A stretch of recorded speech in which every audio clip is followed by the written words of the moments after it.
everyone, I'm Criselme and welcome to my video.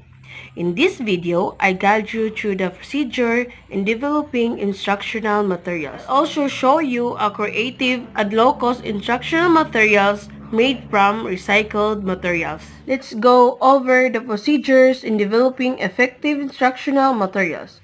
First, identify the learning objectives. Always begin with a clear purpose. Ask yourself, what do I want my student to learn? Step 2. Analyze the learners.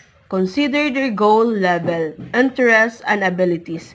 For grade 8 TLE learners, they love visual and real examples. Step 3. Select the content and materials. Choose topic aligned with your objectives and use available recycled materials like old cardboard, magazine, bottles, or scrap fabrics. Step 4. Design and develop the IMs.